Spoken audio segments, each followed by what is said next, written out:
सेवा की। पोतीपर की पत्नी ने चाहा कि यूसुफ परमेश्वर के विरुद्ध पाप करे।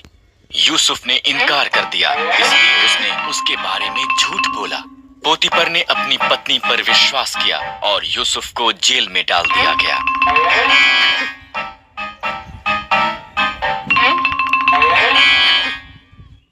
जेल में यूसुफ फिरौन के दो हाकिमों से मिला। इन दोनों ने स्वप्न देखे और परमेश्वर ने यूसुफ को उनके अर्थ दिखाए।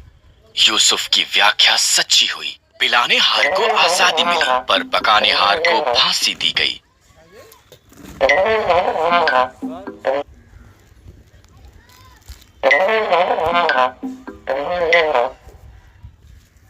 दो साल बाद फिरौन ने व्याकुल कर देने वाले दो स्वप्न देखे। पिलाने हार को जो यूसुफ ने उसके लिए किया था याद आया और फिरौन को बताया। यूसुफ को बुलाया और उसे अपने स्वप्न बताए।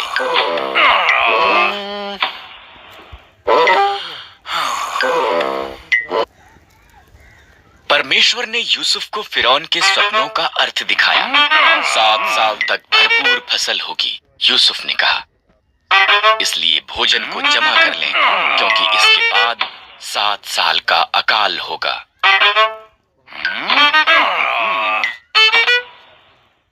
फिरौन यूसुफ की बुद्धि से प्रभावित हुआ, इसलिए उसने यूसुफ को सारा भोजन एकत्र करने का जिम्मा सौंपा।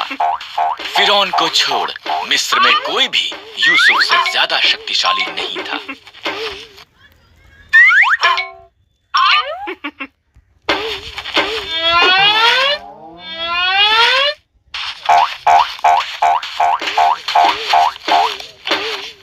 यूसिन खरीदने के लिए गए। उन्होंने यूसुफ को दंडवत किया, पर उसे पहचान नहीं पाए।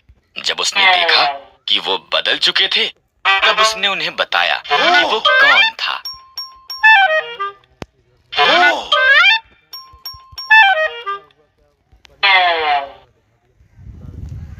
भाई भयभीत हो गए थे।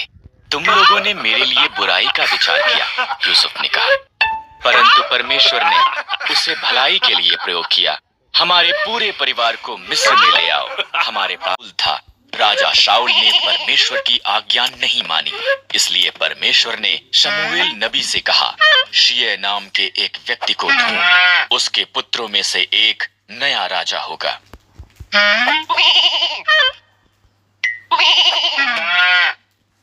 शमूएल को यिशै बैतलहम में मिला। उसने यिशै के 7 पुत्रों को देखा। वो सुंदर और बलवान दिखते थे।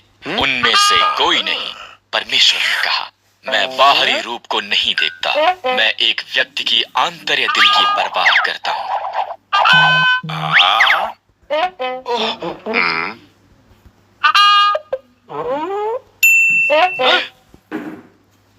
यिशै ने उसके सबसे छोटे बेटे को संदेश भेजा, जो खेतों में भेड़ें चरा रहा था।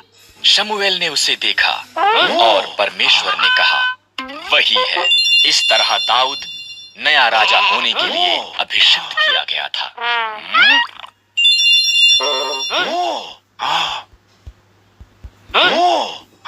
कुछ समय के बाद इजरायलियों ने पलिश्तियों के साथ युद्ध किया।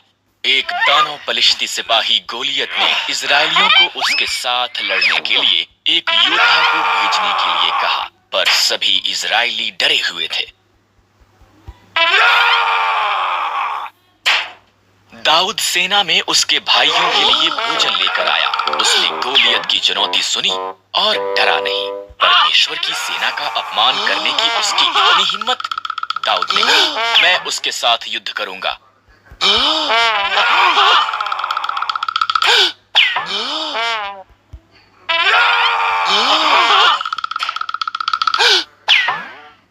अचंभित हुए राजा शाऊल ने दाऊद को अपने शस्त्र देने की पेशकश की। नहीं, दाऊद ने कहा, परमेश्वर ने जंगली जानवरों को मारने में मेरी सहायता की है, वो गोलियत के विरुद्ध भी मेरी सहायता करेगा।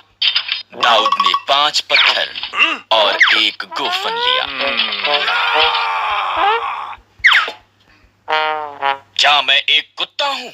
गोलियत दहाड़ा, तुमने मेरे साथ युद्ध करने के लिए एक छोटे से लड़के को भेजा है। तेरे पास एक भाला है, दाऊद ने कहा, पर मेरे पास इज़राइल के परमेश्वर की सहायता है।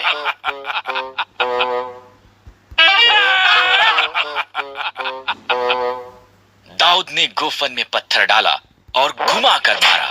ये गोलियत के माथे में लगा और उसे नीचे गिरा दिया। इजरायलियों ने पलिश्तियों को हरा दिया। परमेश्वर की सहायता के साथ दाऊद एक हीरो था।